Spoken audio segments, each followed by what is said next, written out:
ভদ্রলোকের roast factory and welcome to my new video. আজকে আমরা যে ভিডিওটা করতে যাচ্ছি সেটা দেখলে আপনাদের সততা শব্দের উপর থেকে বিশ্বাস চলে যাবে, প্রথম কথা। দ্বিতীয় কথা হচ্ছে হাসতে হাসতে আপনাদের কিডনি লিভারের জায়গায় পৌঁছে যাবে। তো আজকে আমাদের শিকার হচ্ছে মুকুল সোনা। पसंद करता है इसको बचपन से। हाँ ये तो है, मेरे को ये कितनी अच्छी लड़की है, लेकिन कितनी अच्छी लड़की है। সো ভিডিওর প্রথমেই ভাই এমন ভাব দেখাচ্ছে যেমন ভাই এই পৃথিবীর সব থেকে বড় প্লে বয়, এবং ধরা পড়ার পর ভাই এমন ভাব নিচ্ছে যেমন জংধরা অবস্থায় কেউ প্যান্টের চেইন ভাইয়ের আটকে দিয়েছে। तो कैमरा को मैं इसको ना यहाँ पे देखो, यहाँ पे छुपा देता हूँ, ठीक है। कैमरा को मैं यहाँ पे रख दूंगा, इसी जगह पे कहीं पे। তো দেখুন দেখুন ভাই কি করছে, ভাই হোটেলের ঘরে নিয়ে ক্যামেরা লোকাচ্ছে, ভিডিও শুটিং করবে। অন্যরা যে জায়গায় হোটেল রুমে মেয়ে নিয়ে গিয়ে অন্য কিছু লুকানোর চেষ্টা করে, ভাই সেই জায়গায় মেয়ে নিয়ে গিয়ে ভিডিও ক্যামেরা লুকানোর চেষ্টা করছে, ভাই শুটিং সেট করছে। खत्म, bye bye, tata, goodbye. ভাই তুমি কি ভাবছো তোমাকে দেখে অ্যাকশন হিরো মনে হচ্ছে? একদমই নয়, তোমাকে দেখে সেই কাকার কথা মনে পড়ছে যেই কাকা সস্তার সয়াবিন খেয়ে নিজেকে খাসির মাংসের ডিলার মনে করে। আর তুমি কি ভাবছো তোমার গার্লফ্রেন্ড কি মাথার মধ্যে বুদ্ধি নেই, বুদ্ধি বাড়িতে রেখে এসেছে নাকি অন্ধ? হ্যাঁ, তুমি এসব করছো 1.5 ঘন্টা ধরে, তোমার একটা মেয়ে নিয়ে এসে তুমি বচপন কাকে পেয়ার দেখাচ্ছ। এসব আসলে কিছু না বন্ধুরা, এসব হচ্ছে ওই বেকারত্ব আর ভিউজ কামানোর নতুন উপায় আর কি। इसलिए रिकॉर्ड कर रही हूँ ताकि मुझे भी क्लैरिटी मिले और आप सबको भी प्रूफ मिले।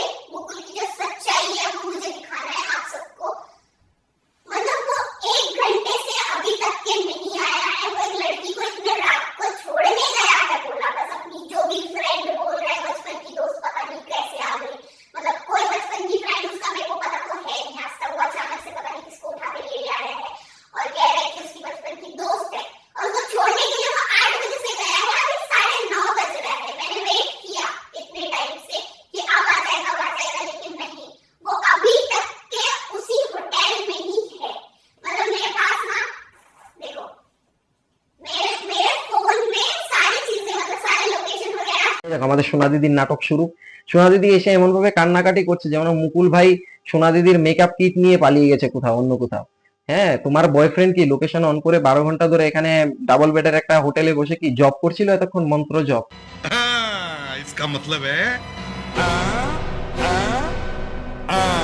तेरा ये नाटक बोल रही है कि ये तुम लोगों की बचपन की दोस्त है, साथ में पढ़ाई करती बचपन थी। में सिर्फ एक ही दोस्त था ये, और उसका আর দেখো ভাই মুকুল ভাই কি বলছে, বলছে ও নাকি ওর বান্ধবীর সঙ্গে বসে কথা বলছিল। এখন থেকে কি হোটেলের ডাবল বেড নতুন ইন্টারভিউ দেওয়ার জায়গা শুরু হয়েছে নাকি, জায়গা হিসেবে পরিচিত হয়েছে? এখানে কি তোমরা জাতীয় শিক্ষা নীতি নিয়ে আলোচনা করছিলে?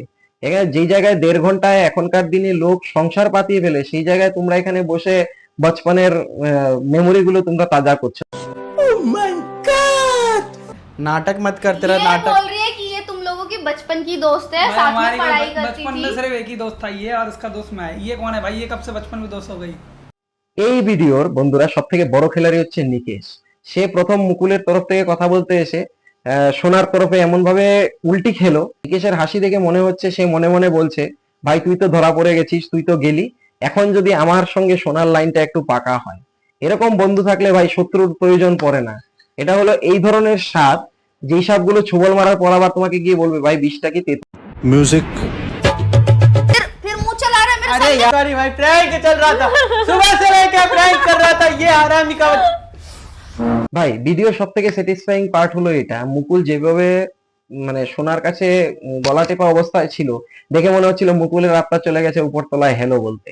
সেই অবস্থায় মুকুল কন্টিনিউ বলে যাচ্ছে এ তো প্রাঙ্কে। ঠিক আছে, ভালো কথা। ভাই মুকুল তোমার গলা টেপার পর তোমার যে চেহারাটা বেগুন পোড়ার মতো হয়ে গেছিল, আমার তো মনে হচ্ছিল সেই প্রাঙ্ক তোমার শ্রাদ্ধ অনুষ্ঠানে গিয়ে শেষ হবে। গার্লফ্রেন্ডের হাতে এত মার খাওয়ার পর যেই ব্যক্তি বলতে পারে ভাই হাসি মুখে লাইক করুন শেয়ার করুন, তার চামড়া গন্ডারের চেয়েও মোটা ভাই। अभी जा रही है अभी मुस्कान। যখন বন্ধুরা সবশেষে ধরা পড়ে গেল যে এটা একটা প্রাঙ্ক ভিডিও ছিল, তখন তোমরা একবার সোনার মুখের হাসিটা দেখো। 1 সেকেন্ড আগে যে মেয়েটা খুনের মামলা করার জন্য রেডি ছিল, সে এখন দাঁত বার করে হাসছে। একেই বলে ভাই ইউটিউবার ফ্যামিলি। ভিউজের জন্য এরা শুধু নিজের বাড়ির লোক নয়, এরা হবু শ্বশুর বাড়ির লোককেও হার্ট অ্যাটাক দিতে ভাই আটকাবে না। সো আমরা লাস্ট পার্টে এটাই বলবো বন্ধুরা, তোমরা এই ভিডিও থেকে কি শিক্ষা পেলে বলো তো? যদি আপনার বয়ফ্রেন্ড আপনাকে চিট করে, তাহলে বয়ফ্রেন্ডকে অবশ্যই থাপ্পড় মারার আগে একবার দেখে নেবেন আশেপাশে কোনো ক্যামেরা আছে কিনা। কারণ হয়তো এটা আপনার ব্রেকআপ নয়, এটা আপনার মুকুল সোনা ব্লগের নেক্সট কন্টেন্ট হয়ে যেতে পারে। আর বন্ধুরা, তোমাদেরকে বলছি, ভিডিওটা যদি ভালো লেগে থাকে অবশ্যই সেটাকে লাইক এবং শেয়ার করো, আর কমেন্টে জানাও ভিডিওটা তোমাদের কেমন লেগেছে। আর আমার চ্যানেলটা হচ্ছে ভদ্রলোকের রোস্ট ফ্যাক্টরি, অবশ্যই চ্যানেলটাকে সাবস্ক্রাইব করে দিতে ভুলবে না।